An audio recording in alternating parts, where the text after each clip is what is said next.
Hoje termina a série de 3 vídeos que eu estou fazendo sobre a minha relação com a rabeca, tá bom?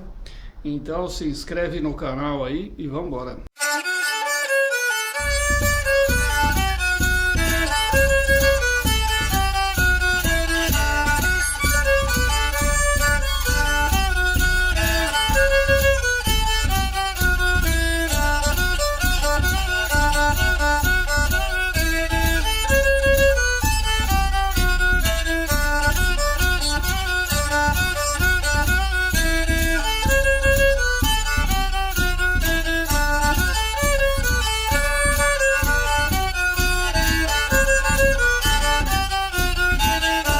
Hoje eu vou terminar essa série de 3 vídeos que eu fiz da Rabeca e eu,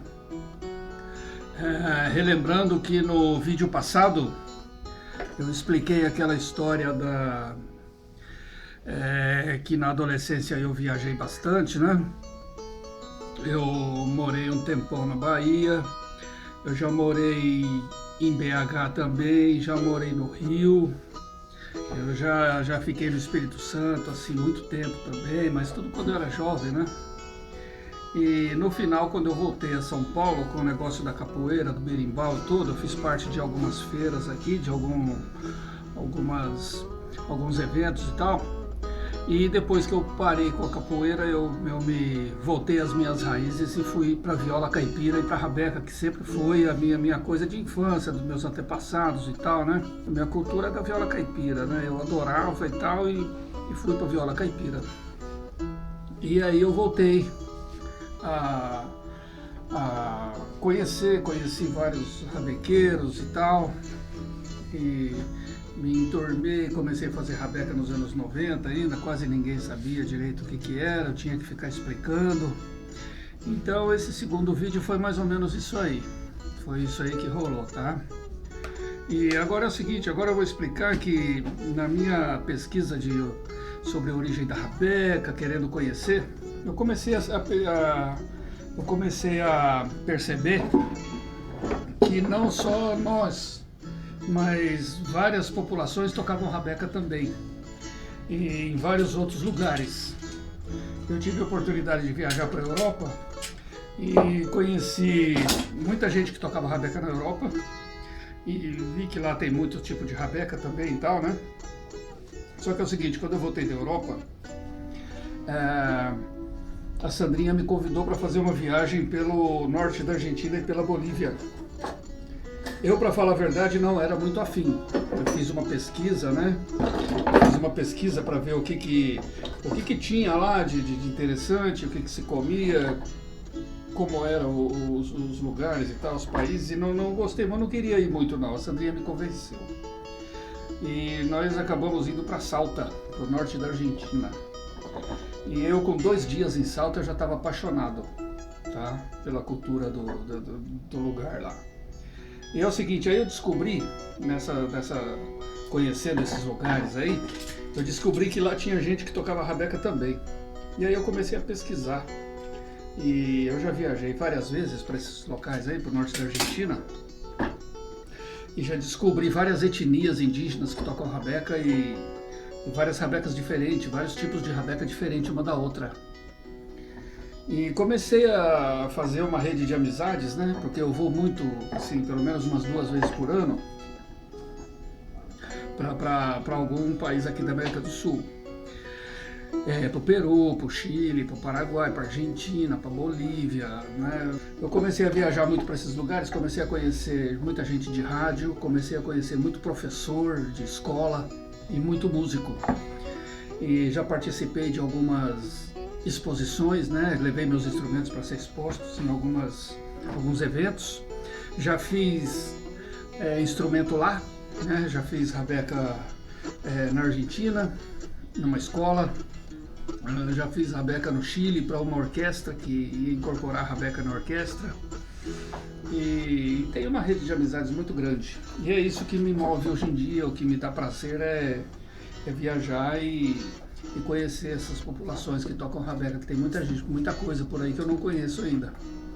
Quando começou esse negócio aqui do isolamento e tal, quando o governo decretou que ia ter o isolamento, eu estava em vias de viajar para o norte da Argentina, para uma comunidade que fica perto da Bolívia, tá? Uma comunidade guarani, que eu tenho uma amiga lá, Andréia, e é o seguinte, o pai da Andréia, a Andréia é uma senhora, uma das lideranças lá do povo guarani, lá do norte da Argentina, e o pai dela, ela é uma senhora já, né? E o pai dela foi o último rabequeiro desse povo.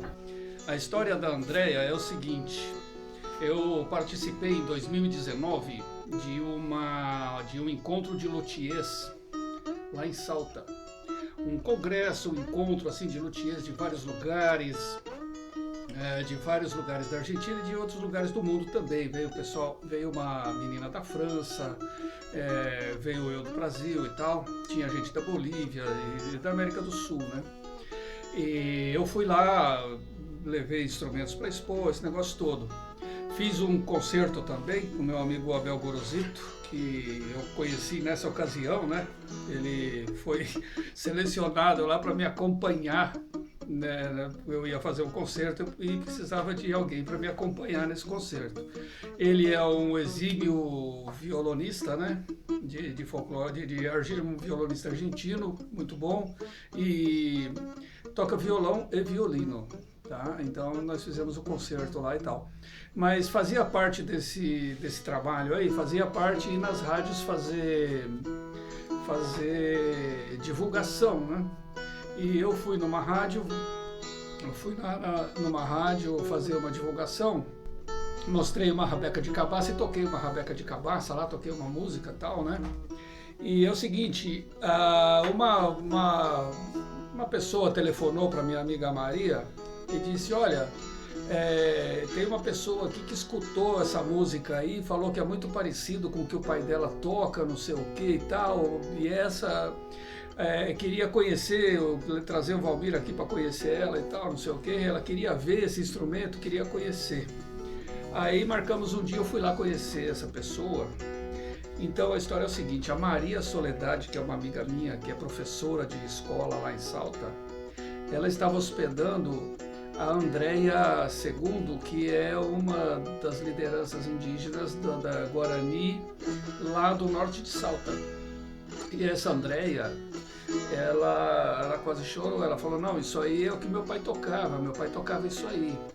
Esse instrumento aí tocava desse jeito, aí a música era até mais ou menos parecida com essa aí que você toca. E aí ela me mostrou o material do pai dela, que uma faculdade tinha feito um trabalho, tinha gravado ele tocando, tinha feito um livreto, essas coisas que as faculdades fazem, né? Que a universidade faz com o pessoal da cultura popular. E realmente o cara tocava uma rabeca mesmo, ele fazia rabeca e ele era o último fazedor de rabeca. E quando ele faleceu, aí pararam, aí ninguém mais tocou rabeca. Até hoje ninguém nunca mais fez rabeca e nem tocou rabeca. E foi assim que eu conheci a Andréia.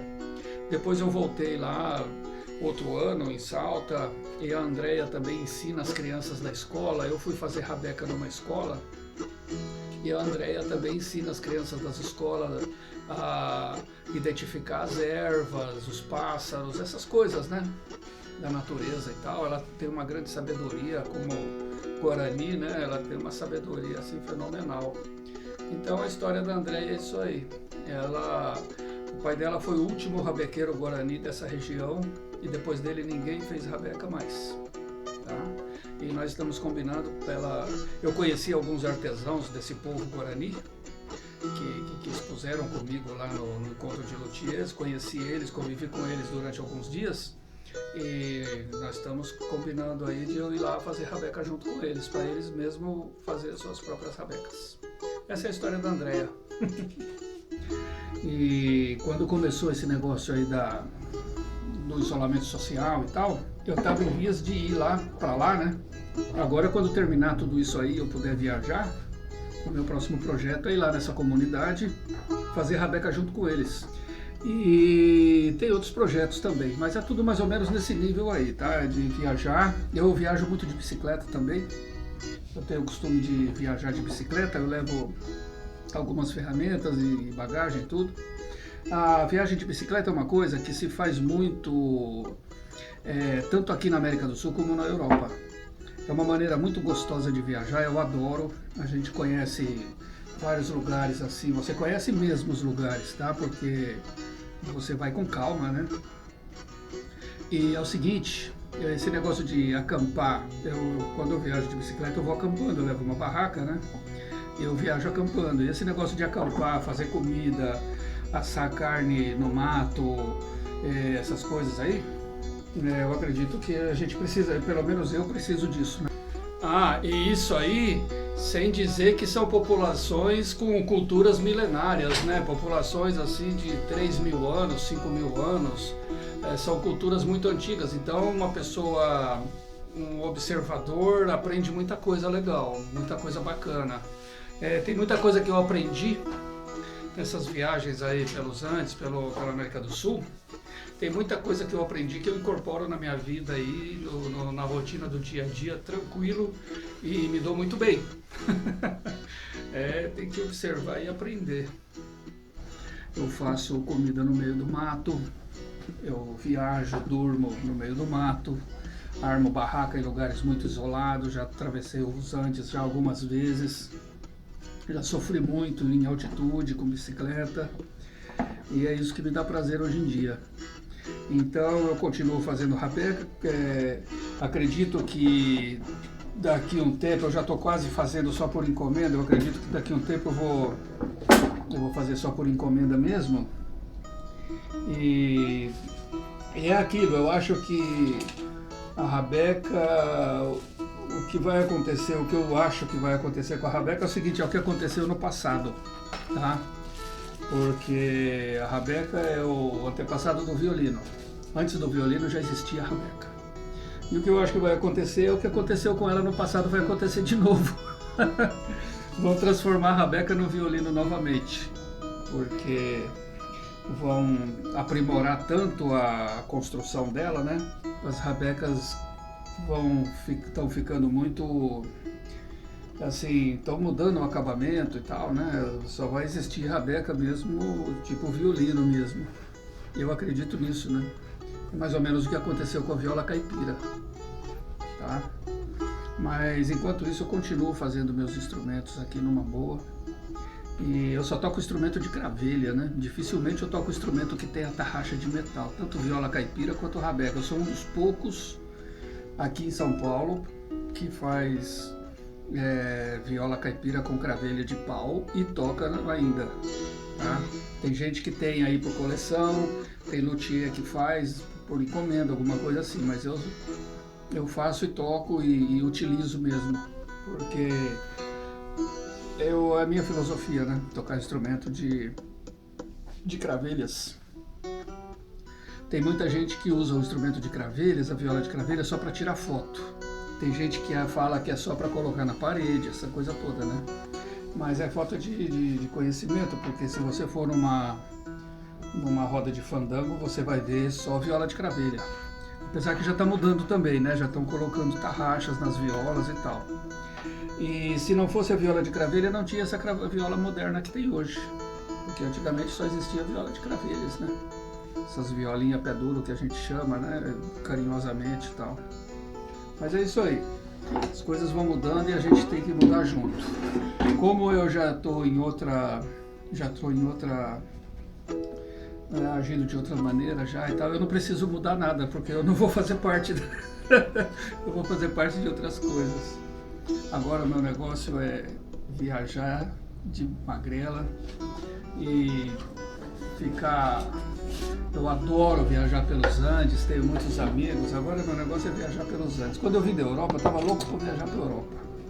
Depois que eu comecei a viajar aqui pelos Andes, pela América do Sul, eu vi que o nosso dinheiro é muito mais, assim, é muito mais valorizado aqui, né?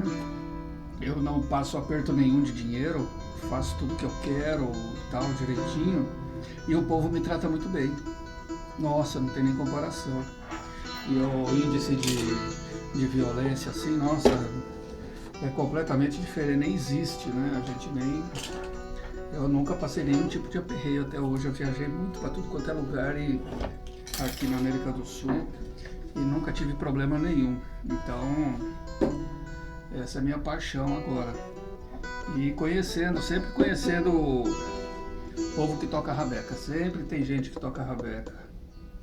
Eu vou, quando eu escrever um livro, eu vou catalogar esse povo todo, aí vocês vão ver como é.